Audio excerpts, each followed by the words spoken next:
Hello, എല്ലാവർക്കും നമ്മുടെ next week പവിത്രം serial promo വീഡിയോയിലോട്ട് സ്വാഗതം. അപ്പോൾ നമ്മൾ കഴിഞ്ഞ ആഴ്ച കണ്ടു നിന്ന രംഗങ്ങളൊക്കെ നിങ്ങൾക്കറിയാം അല്ലേ? നമ്മുടെ വേദപാവം നമ്മുടെ ശ്രീൻ സാറിൻ്റെ അടുത്ത് നിന്ന് സ്വന്തം ഭർത്താവിനെ ഇനി വിട്ടു തരണമെന്നും തനിക്ക് നല്ലൊരു ഭർത്താവ്, അതായത് നല്ലൊരു ജോലി ചെയ്ത് തൻ്റെയും തൻ്റെ കുടുംബത്തെയും നോക്കുന്ന ഒരു ഭർത്താവായി എനിക്ക് വിക്രമിനെ കാണണം, അതുകൊണ്ട് എൻ്റെ വിക്രമിനെ വിട്ടു തരണമെന്ന് അപേക്ഷിച്ചു കൊണ്ട് പോവാണ്. പക്ഷേ അതിനിടയിൽ ഒരു കുരുക്ക് പണിതുകൊണ്ട് ആരാണ് നമ്മുടെ രാധ ഇതെല്ലാം ഒളിച്ച് കേട്ടുകൊണ്ട് നേരെ വിക്രമിൻ്റെ വർക്ക്ഷോപ്പിൽ ചെന്ന് കുറച്ച് കയ്യിന്നും കൂടെ ഇട്ട് നുണയും കെണിയൊക്കെ ആയിട്ട് അങ്ങോട്ട് പറഞ്ഞു കൊടുക്കുകയാണ്. ഇത് കേട്ട പാതി കേൾക്കാത്ത പാതി നമ്മുടെ വിക്രം അപ്പം തന്നെ നമ്മുടെ വേദേരെ അടുത്തോട്ട് വരികയാണ്. എന്താണ് ഏതാണ് ഇവള് ശ്രീനിസാറിൻ്റെ അടുത്ത് ചെന്നോ, ഇത് ഉള്ളതാണോ എന്നൊക്കെ അറിയാൻ വേണ്ടിയിട്ട്. ആ സമയം നമ്മുടെ മാഷിൻ്റെ വീട്ടിൽ ചെറിയ ഒരു പുകച്ചിലും മുള്ളലും ഒക്കെ ഉണ്ട്. കമലയുടെ ഉള്ളിൽ ഒരു കാര്യം ലക്ഷ്യമുണ്ടല്ലോ, അതായത് വേദയുടെ അമ്മ പറഞ്ഞതനുസരിച്ചിട്ട് അവരെ മകളെ ഈ ഒരു ദുരന്തത്തിൽ നിന്നും തിരിച്ചു തരണേന്ന് അപേക്ഷിച്ച ഒരു അപേക്ഷ, അതനുസരിച്ചിട്ട് കമല മനസ്സോടെ ആ കുട്ടിയുടെ മുഖത്ത് ഓരോ കാര്യങ്ങൾ പറയുകയും മൂത്ത് നോക്കി ഓരോ ഇഷ്ടമില്ലായ്മത്തരങ്ങൾ വേദയോട് കാണിക്കുകയൊക്കെ ചെയ്യുന്നുണ്ട്. എന്നിട്ട് മാറിയിരുന്ന് സങ്കടപ്പെടുന്നതാണ് കമലയുടെ ഇപ്പോഴത്തെ സിറ്റുവേഷൻ. അപ്പോൾ കമല നോക്കുമ്പോൾ വേദ അവിടെ പച്ചക്കറികളൊക്കെ കട്ട് ചെയ്തുകൊണ്ടിരിക്കുകയാണ്. ഇപ്പുറത്തെ അടുക്കളയിൽ നമ്മുടെ നന്ദിനിയും ശ്രീജയും കൂടെ വേറെ എന്തൊക്കെ പരിപാടികൾ. അപ്പോൾ അമ്മ ചെന്നിട്ട് ചോദിക്കും, ഇവിടെ വീട്ടിൽ ഭക്ഷണം ഉണ്ടാക്കാനും പച്ചക്കറികളൊക്കെ അരിയാനും നിങ്ങൾക്ക് പറ്റില്ലെങ്കിൽ എന്നോട് പറഞ്ഞോ, ഞാൻ ചെയ്തോളാം. അതെന്തേ അമ്മ അങ്ങനെ പറയുന്നതെന്ന് നമ്മുടെ നന്ദിനിയോടും ചോദിക്കുകയാണ്. വേദേനെ കൊണ്ട് ഇവിടെ ഒന്നും ചെയ്യിപ്പിക്കേണ്ടെന്ന് ഞാൻ പറഞ്ഞിട്ടില്ലേ, നിങ്ങൾക്ക് പറ്റില്ലെങ്കിൽ മാറുമെന്നൊക്കെ പറയുന്നുണ്ട്. ഇതമ്മ ആദ്യമേ പറയണ്ടേ, നന്ദിനിക്ക് കിട്ടിയ അവസരമാണല്ലോ. പിന്നെ വേദേന എന്ത് ചെയ്താൽ നന്ദിനി ഒന്നും ചെയ്യേണ്ടെന്ന് പറഞ്ഞേക്കണം. അപ്പോൾ പിന്നെ വേദ ഒരു തീരുമാനം എടുത്തു. ശരി ആയിക്കോട്ടെ, അമ്മ അങ്ങനെ പറഞ്ഞിട്ടുണ്ടെങ്കിൽ ശരി ആയിക്കോട്ടെ. ശ്രീജയും പറഞ്ഞു, അങ്ങനെയൊന്നും പറഞ്ഞിട്ടില്ല, ഞങ്ങൾ പണിതാൽ മതി, നിന്നെ കൊണ്ട് പണിയിപ്പിക്കണ്ട എന്ന് മാത്രമേ പറഞ്ഞോളൂ വേദാന്ന് ശ്രീജ പറയുന്നുണ്ട്. നന്ദിനി പിന്നെ കുറച്ച് കയ്യിൽ നിന്നും കൂടെയൊക്കെ ഇട്ട് വേദയുടെ മെക്കിട്ട് കയറുമല്ലോ. അപ്പോൾ മാഷ് കടന്നു വരികയും ആ സമയത്ത് മാഷ് പറയുന്നുണ്ട്, എന്നാൽ ഇനി മുതൽ നിങ്ങൾ ഫുഡ് ഉണ്ടാക്കുക, അതിൻ്റെ ഒരു വീതം വേദയ്ക്ക് കൊടുക്കുക. വേദ വിചാരിച്ചു, ആദ്യം കല്യാണം കഴിഞ്ഞ് വന്ന സമയത്ത് വേദയ്ക്കുള്ള ഭക്ഷണം വേദ തന്നെ ഉണ്ടാക്കി കഴിക്കലാണ് പതിവ്. അപ്പോൾ അങ്ങനെ ചെയ്യാമെന്നൊക്കെയുള്ള രീതിയായിരുന്നു. അപ്പോൾ മാഷിൻ്റെ ഓർഡർ അനുസരിച്ചിട്ട് അങ്ങനെ വേണു. ആ സമയത്താണ് ദേ വരുന്നു നമ്മുടെ വിക്രം. ഇത് കേട്ട പാതി കേൾക്കാത്ത പാതി വേദനെ വിളിച്ച് പുറത്തങ്ങ് ഇറക്കുകയാണ്. അപ്പം മാഷ് ചൂടാവാണ്. നീ എന്താണ് ഈ കാണിക്കുന്നതെന്ന് ചോദിച്ച് മാഷ് അങ്ങ് ചൂടാവാണ്. ആ ചൂടാവണ സമയത്ത് വിക്രം പറയുന്നുണ്ട്, എൻ്റെ ജീവിതം എൻ്റെ ശ്രീനിസാറിൻ്റെ ഇടയിൽ എവളാരാ, ശ്രീനിസാറിൻ്റെ അടുത്ത് ചെന്ന് അപേക്ഷിക്കാൻ എന്നെ വിട്ടു തരണം എന്നൊക്കെ പറയാൻ എവളാരാ, ഇനി മുതൽ എവിടെ താമസിക്കണമെന്ന് എവിടെ നിൽക്കണമെന്ന് ഞാൻ തീരുമാനിച്ചോളാം എന്ന് പറഞ്ഞതോടുകൂടിയാണ് കഴിഞ്ഞ ദിവസത്തെ എപ്പിസോഡ് വൈൻഡപ്പ് ആവുന്നത്. അപ്പോൾ ഇനി വരാനിരിക്കുന്ന ആഴ്ചയിലെ ഒരു ചെറിയ ഇൻട്രോ, ഒരു ആമുഖം പോലെയാണ് കേട്ടോ ഞാൻ നിങ്ങളുടെ അടുത്ത് പറയുന്നത്. ഈ ആഴ്ച വരാനിരിക്കുന്നത് വേദ നമ്മുടെ വിക്രമിൻ്റെ പഴയകാല ജീവിതത്തിൽ എന്തുകൊണ്ടാണ് വിക്രമും മാഷും വിക്രമിൻ്റെ അച്ഛനും തമ്മിൽ ഈ ഒരു വിദ്വേഷവും ദേഷ്യവും വരാനുണ്ടായ കാരണം എന്താണ്? ഇത്രയും പഠിക്കുന്ന നല്ലൊരു വിദ്യാർത്ഥിനി അച്ഛൻ്റെ ഓമന പുത്രനായിരുന്നു. ഇതെന്താണ് അതിനിടയിൽ സംഭവിച്ചത്? വേദ ആ ഒരു പഴയകാല ജീവിത ചരിത്രത്തിലോട്ട് അന്വേഷണവുമായിട്ട് ഇറങ്ങുകയാണ്. ആ സമയത്താണ് വേദ വിക്രമിൻ്റെ കഥകൾ അറിയുന്നത്. 3 ആമക്കളിൽ ഏറ്റവും പഠിക്കാൻ മിടുക്കൻ നമ്മുടെ വിക്രമായിരുന്നു കേട്ടോ. വിക്രം നന്നായിട്ട് പഠിക്കും. അങ്ങനെ സ്കൂൾ ജീവിതം കഴിഞ്ഞു, അത് കഴിഞ്ഞ് കോളേജിലോട്ട് കടന്നു. ആ സമയത്ത് പോലും സ്വന്തം അച്ഛൻ്റെ സൈക്കിളിൻ്റെ പുറകിൽ ഇരുന്നാണ് നമ്മുടെ വിക്രം പോവുക. കൂട്ടുകാരൊക്കെ ബുള്ളറ്റിലും ബൈക്കിലും ഒക്കെ വരുന്ന സമയത്ത് നമ്മുടെ വിക്രം സ്വന്തം അച്ഛൻ്റെ സൈക്കിളിൻ്റെ പുറകിൽ ഇരുന്ന് പോവും. അവനതാണ് ഇഷ്ടം. അവരൊരു അച്ഛനും മകനും അല്ല റിലേഷൻ, ഒരു 2 സുഹൃത്തുക്കളെ പോലെയാണ്. അത്ര ആത്മബന്ധത്തോടു കൂടിയാണ് അവർ പൊയ്ക്കൊണ്ടിരുന്നത്. പക്ഷേ എന്ത് ചെയ്യാനാണ്, വിധിയുടെ ഒരു വിളയാട്ടം. നമ്മുടെ വിക്രം പഠിക്കുന്ന കോളേജിൽ ഇലക്ഷനും മറ്റുമൊക്കെ വരെയാണ്. പക്ഷേ വിക്രമിന് ഇലക്ഷനും മറ്റും നിൽക്കണമെന്നൊന്നും അറിയില്ല. പക്ഷേ എങ്ങനെയോ ഒക്കെ നിന്നു, ചെയർമാൻ സ്ഥാനത്തേക്കൊക്കെ തിരഞ്ഞെടുക്കപ്പെട്ടു. അപ്പോൾ എതിർ ടീമുകൾ വിക്രമുമായിട്ട് തമ്മിൽ ചെറിയ കശപിശയൊക്കെ ഉണ്ടാവുകയാണ്. ആ പാർട്ടി പ്രവർത്തനവുമായിട്ട് ബന്ധപ്പെട്ട് ഇറങ്ങിയതോടുകൂടി വിക്രമിൻ്റെ ജീവിതത്തിൽ പല മാറ്റങ്ങൾ വരെയാണ്.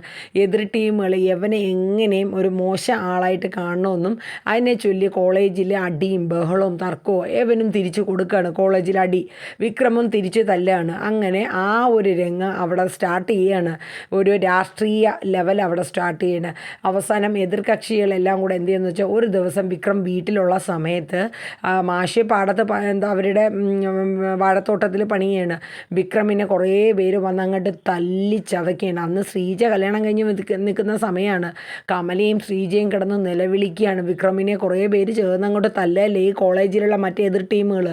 അപ്പോൾ ഇത് കേട്ട് നമ്മുടെ മാഷ് ഓടി വന്ന് മാഷ് പിടിച്ച് മാറ്റാനൊക്കെ നിൽക്കുന്ന സമയത്ത് മാഷിൻ്റെ തലയിൽ അടി കിട്ടുകയാണ്. കമല പെട്ടെന്ന് തന്നെ മാഷിനെ പിടിച്ചിരുത്തുകയാണ്. മാഷിൻ്റെ തല പൊട്ടുകയാണ്. തല പൊട്ടി ചോര അങ്ങോട്ട് പൊടിയാണ് ആ അവസ്ഥ.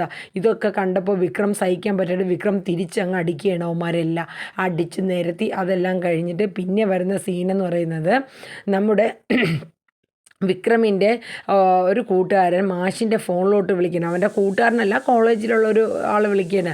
നിങ്ങളുടെ മകൻ പിന്നെ മയക്കുമരുന്നിൻ്റെ കച്ചവടവും അതിന് ഒരു മീഡിയേറ്ററായിട്ട് ഇപ്പോൾ പ്രവർത്തിക്കുകയാണ്, നിങ്ങൾ വേണമെങ്കിൽ അവൻ്റെ ബാഗ് ഒന്ന് പരിശോധിക്കാൻ വിളിച്ച് പറയുന്നുണ്ട്. അപ്പോൾ മാഷ് അവൻ കോളേജിൽ നിന്ന് വരുന്നതിന് വേണ്ടിയിട്ട് വെയിറ്റ് ചെയ്തിരിക്കുകയാണ്. അപ്പം ഇതിൻ്റെ സംഭവം എന്നാന്ന് വെച്ചാൽ, വിക്രം അറിയാണ്ട് വിക്രമിൻ്റെ ബാഗിൽ ഈ യവന്മാരിൽ ആരോ കുറേ പേര് കുറേ കഞ്ചാവും കുറേ പണവും ഒക്കെ അതിൻ്റെ അകത്ത് വെച്ചൊക്കെയാണ് ബാഗിനകത്ത് കാണാണ്ട്. അവൻ കോളേജിൽ അവനിതൊന്നും അറിയുന്നില്ല. അവൻ സാധാരണ വരുമ്പോൾ വിക്രം കോളേജിൽ നിന്ന് വന്നപ്പോൾ അച്ഛൻ പറഞ്ഞു, നിൻ്റെ ബാഗ് തുറക്കാൻ പറയും. തുറന്നപ്പോൾ കുറേ പണം, അതിൻ്റെ കൂടെ കുറേ ഈ മയക്കുമരുന്ന്, ഇതെവിടെ നിന്നാന്നൊക്കെ ചോദിക്കണം. എനിക്കറിയില്ല അച്ഛൻ എന്ന് പറയും മുമ്പേ അടിയായി ബഹളമായി. അങ്ങനെ ഒരു സിറ്റുവേഷനാണ്. നീ എന്തിനാ ഇനി പഠിക്കാൻ പോകുന്നേ? അങ്ങനെ ഒരു ദിവസം അങ്ങനെ ഒരു ബഹളം കഴിഞ്ഞു. ആകെ വീടിലെ സ്വസ്ഥതകളെല്ലാം നഷ്ടപ്പെട്ടു. പിന്നീട് വീണ്ടും മാഷ് ഒരു ദിവസം മാഷ് ഒരു നല്ലൊരു ഡേ വരെയാണ്. അന്ന് മാഷ് സ്കൂൾ ജീവിതത്തിൽ നിന്നും വിട പറയുകയാണ്. റിട്ടയർമെൻ്റാണ്. അപ്പോൾ മാഷിന് നല്ലൊരു ഇതാണ്, സ്കൂളിൽ നിന്നും നല്ലൊരു രീതിയിലുള്ള ഒരു ഇതൊക്കെ കൊടുക്കുകയാണ്. അവർ വിരമിച്ച് പോകുന്നതിൻ്റെ സംബന്ധിച്ചുള്ള ഒരു പരിപാടിയൊക്കെ നടത്തുകയാണ്. ആ സമയത്ത് കോളേജിൽ വീണ്ടും വിക്രമിൻ്റെ ബാഗിനകത്ത് നിന്ന് മയക്കുമരുന്ന് പിടിക്കുകയാണ്. യവന്മാർ വീണ്ടും എങ്ങനെയൊക്കെയോ വിക്രമിൻ്റെ ബാഗിൽ വെച്ച് എങ്ങനെയും ഇവനെ പിടിപ്പിക്കണം, അതാണ് ലക്ഷ്യം. കാരണം വിക്രമിനെ ജയിലിലാക്കുക, അത് മാത്രമേ മറ്റ് ടീമിനുള്ളൂ. അങ്ങനെ പിടിച്ചു. അപ്പോൾ ഇത് മാഷ് ഈ റിട്ടയർമെൻറ്റ് ഡേയിലെന്ന് മൈക്കിൽ സംസാരിച്ചുകൊണ്ടിരിക്കുന്ന സമയത്താണ് സ്വന്തം മകനെ പോലീസ് ഇങ്ങനെ മയക്കുമരുന്നിൻ്റെ പേരിൽ അറസ്റ്റ് ചെയ്തു എന്നുള്ള വാർത്ത അറിയുന്നത്. വേറൊന്നും നോക്കിയില്ല. കാരണം ഇതിന് മുന്നേ അവൻ ആ ഒരു രീതി ഉണ്ടെന്ന് പറഞ്ഞുവെങ്കിലും മാഷ് വിശ്വസിച്ചില്ല. പക്ഷേ മാഷ് ഇതും കൂടെ കേട്ടപ്പോൾ മാഷിന് ഉറപ്പായി ഇതിന് പിന്നിൽ അവൻ പ്രവർത്തിക്കുന്നുണ്ട്, സ്വന്തം മകൻ പ്രവർത്തിക്കുന്നുണ്ട് എന്നുള്ള കാര്യം നമ്മുടെ മാഷിന് മനസ്സിലാവുകയാണ്. അങ്ങനെ മാഷ് സ്വമേധയാ ചെന്ന് ആ സ്ഥലത്ത് നിന്ന് ഇറങ്ങി, അതായത് ആ റിട്ടയർമെൻറ്റ് പരിപാടി നടക്കുന്നതിൻ്റെ അടുത്ത് നിന്ന് നേരിട്ട് പോലീസിൻ്റെ അടുത്ത് മൊഴി കൊടുക്കുകയാണ്. അങ്ങനെ കോടതിയിൽ കേസായി. അന്ന് നമ്മുടെ വേദയുടെ ശിവശങ്കരൻ ജഡ്ജിയായിട്ട് അദ്ദേഹമാണ്. അപ്പോൾ അങ്ങനെ 7 വർഷത്തേക്ക് നമ്മുടെ വിക്രമിനെ തടവിലിടുകയാണ് ജയിലിൽ. ആ ഒരു ജീവിതഘട്ടം മാഷ് മനസ്സുകൊണ്ട് ഒരിക്കലും പുള്ളിക്ക് അക്സെപ്റ്റ് ചെയ്യാൻ പറ്റാത്തൊരു കാര്യമാണ്. എങ്കിലും വിക്രം ആ 7 കൊല്ലം ജയിലിൽ എങ്ങനെയാണോ നിലത്ത് കിടന്ന കണക്ക് മാഷും പിന്നെ കട്ടിലിൽ കിടക്കുകയോ അല്ലെങ്കിൽ പിന്നെ ഒരു പാദരക്ഷ ധരിക്കുകയോ ഒന്നും ചെയ്യാണ്ട് ആ ഒരു ജയിൽവാസം തന്നെയാണ് നമ്മുടെ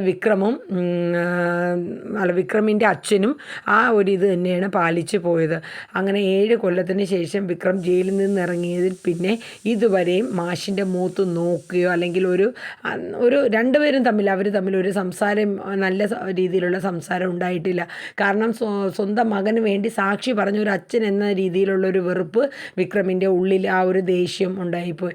അതാണ് ഇവരെ ജീവിതത്തിലുണ്ടായ ഏറ്റവും വലിയൊരു വിള്ളൽ, അച്ഛൻ്റെയും മകൻ്റെയും ജീവിതത്തിൽ. അങ്ങനെ ആ ഒരു സംഭവം നമ്മുടെ വേദ ഈ ഒരു കഥ അറിയുന്നതോടുകൂടി വേദ മനസ്സിലൊരു തീരുമാനം എടുക്കുന്നുണ്ട്. എങ്ങനെയും എൻ്റെ വിക്രമിനെ ഈ പഴയ ജീവിതത്തിലോട്ട് കൊണ്ടുവരികയും അച്ഛനും മകനും തമ്മിലുള്ള ആ ഒരു ഇത് മാറി നല്ല രീതിയിലുള്ള ഒരു കുടുംബ ബന്ധം വരുത്തണം. അതിന് വേണ്ടിയിട്ട് തനിക്ക് എന്തൊക്കെ ചെയ്യാൻ പറ്റുമോ വിക്രമിനെ നല്ല രീതിയിലാക്കാൻ, അതൊക്കെ വേദ ചെയ്യാനായിട്ടുള്ള ഒരുക്കങ്ങളാണ്. അപ്പോൾ ഇനി വരുന്ന ആഴ്ചകളിലെ ഓരോ ദിവസത്തെയും നമ്മുടെ പ്രൊമോ വീഡിയോസ് ഞാൻ നിങ്ങളുടെ മുന്നിൽ ഓരോ ദിവസവും എത്തിക്കുന്നതാണ്. നമ്മുടെ വീഡിയോസൊക്കെ കണ്ട് ഇഷ്ടമാവുകയാണെങ്കിൽ ലൈക്ക് ചെയ്യാനും ഷെയർ ചെയ്യാനും ഹൈപ്പ് ചെയ്യാനും മറക്കരുത് കേട്ടോ. അതോടൊപ്പം നമ്മുടെ ചാനൽ ഇതുവരെ സബ്സ്ക്രൈബ് ചെയ്തിട്ടില്ലെങ്കിൽ എല്ലാവരും ഒന്ന് ചാനലൊക്കെ സബ് ചെയ്ത് സപ്പോർട്ട് ചെയ്യണം കേട്ടോ. അപ്പോൾ അതുവരേക്കും Tata, bye bye, take care.